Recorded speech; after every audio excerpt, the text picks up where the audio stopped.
Halo kawan-kawan, jumpa lagi di channel kesayangan kita Area 59. Semoga kalian terhindar dari dampak COVID-19 dan PPKM yang berepisode. Kali ini admin akan membahas film berjudul The Last of the Mohicans yang dirilis pada tahun 1992. Film ini diperankan oleh Daniel Day-Lewis sebagai Nathaniel Poe dan Madeleine Stowe sebagai Cora Munro. Setting, tempat, koreografi, dan cerita dalam film ini layak mendapat 2 jempol karena sangat mengesankan. Untuk itu, simak video ini hingga akhir. Jangan lupa siapkan waktu, konsentrasi, dan selamat menyaksikan. Pada tahun 1757 di benua Amerika, ini adalah perang di tahun ketiga antara Inggris dan Prancis untuk memperebutkan benua tersebut. 3 orang dari bangsa yang hampir punah berada di perbatasan barat hutan Hudson. Sore itu di pedalaman belantara hutan, 3 orang suku Mohikan terakhir, Nathaniel Poe, Uncas, dan ayah mereka, Chingachgook, sedang mengejar seekor rusa. Setelah berlari sejauh 8 km, Nathan membidik dan sang rusa jatuh terkapar.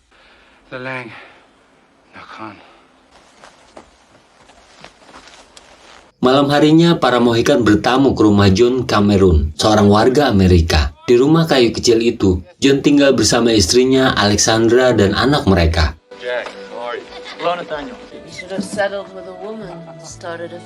Kebetulan, Jack sedang bertamu di rumah tersebut. Ia memberitahu bahwa pasukan Prancis dan suku Indian sedang bergerak untuk memerangi Inggris. Jack mengajak para warga menjadi milisi Inggris untuk melawan Prancis. Setelah itu, mereka makan malam hingga pagi tiba. Pagi harinya, perwakilan bangsa Mohawk berikrar untuk menjadi milisi Inggris. Namun, John meminta jaminan atas keamanan pemukiman mereka. Bangsa Mohikan sendiri memilih untuk netral. Akhirnya, Jack berinisiatif untuk meminta kesepakatan kepada Jenderal Webb atas keamanan pemukiman milisi kolonial. Sementara, Nathan dan Uncas bermain rugby dengan para koloni Amerika. Esok harinya, Mayor Duncan Hayward tiba di Albany yang merupakan pusat komando militer Inggris.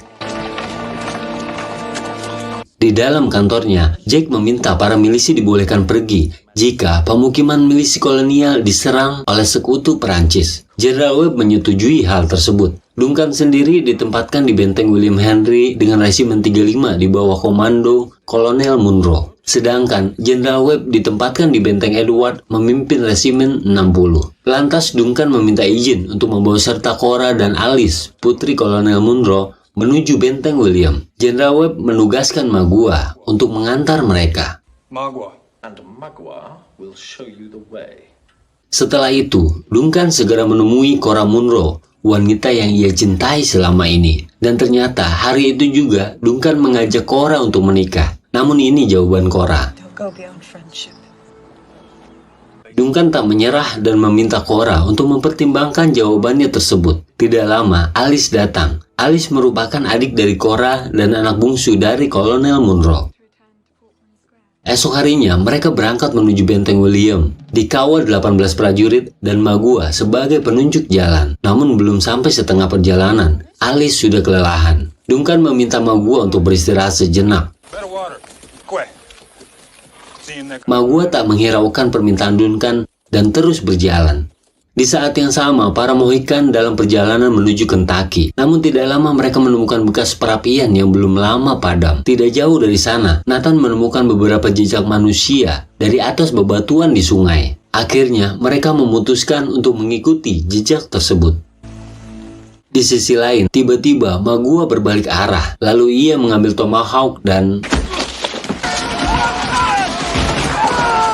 rombongan Duncan diserang oleh suku Huron. Cora menyaksikan pembantaian tersebut dengan sangat jelas ketika suku Huron mengambil kulit kepala prajurit Inggris untuk koleksi mereka. Di saat genting tersebut, para Mohikan datang membantu. Mereka berhasil menghabisi prajurit Huron, namun Magua berhasil lolos.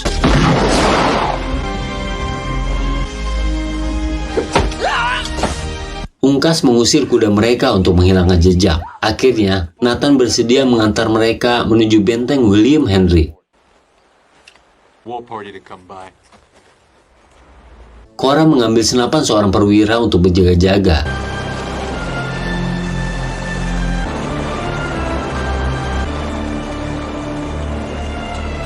Para Mohikan yang sangat mengenal hutan tersebut membawa rombongan Duncan melewati bebatuan dan air terjun untuk menghilangkan jejak. Nathan percaya orang suku Huron pasti akan kembali memburu mereka. Untuk itu, mereka harus sangat berhati-hati. Setelah melewati hutan, mereka tiba di rumah John Cameron. Namun sesampainya di sana, rumah itu telah hangus. Alexandria dan anaknya lebih dulu dibunuh sebelum rumah itu dibakar.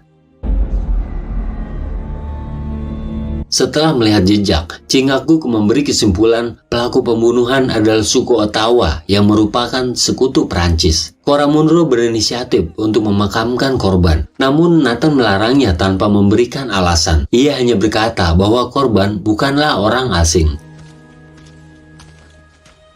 Akhirnya mereka melanjutkan perjalanan menuju benteng William Henry. Tiba malam hari, mereka beristirahat. Cora mendekati Nathan yang sedang berjaga. Ia menanyakan alasan Nathan tidak menguburkan mayat Alexandria. Ternyata, tujuan Nathan adalah untuk memberikan bukti penyerangan yang dilakukan oleh sekutu Prancis kepada warga Amerika. Tujuan kedua adalah agar jejak mereka tidak terlacak. Lalu tiba-tiba, suku Ottawa datang mendekat. Nathan, Cora, dan Chingachgook bersiap dengan senjata mereka. Namun suku tersebut seolah ragu untuk lanjut berjalan dan perlahan mundur. Ternyata, tempat Nathan bersembunyi merupakan tanah kuburan yang dianggap angker oleh suku setempat. Setelah aman, Cora bertanya tentang keluarga Nathan. Ternyata, Nathan merupakan orang Inggris. Ayah dan ibunya meninggal saat Nathan berumur 2 tahun. Setelah itu, Nathan diadopsi oleh Chingachgook. Sambil melihat bintang, Nathan mengungkapkan puisi Mohikan tentang alam semesta. So the sun gave to the earth her body, from which was to mine of her soul. My folks do, I guess. You were right, Mr. Poe. Disappoint you. No, on the contrary. Itu membuat Cora terpukau pada Nathan, dan sejak malam itu hubungan mereka semakin dekat. Esok harinya, seperti biasa, Unkas berjalan lebih dulu untuk mengamankan jalur. Namun, sesampainya di seberang sungai dekat benteng William, pertempuran antara Inggris dan Prancis tengah berlangsung.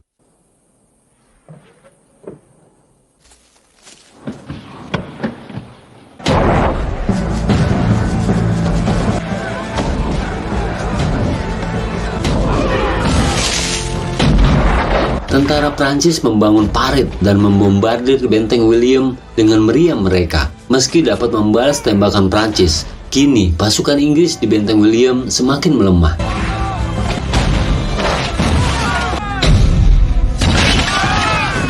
Di sisi lain, Duncan, Cora, dan Alice dibawa menggunakan perahu menuju benteng tersebut. Mereka melewati jalan rahasia menuju benteng.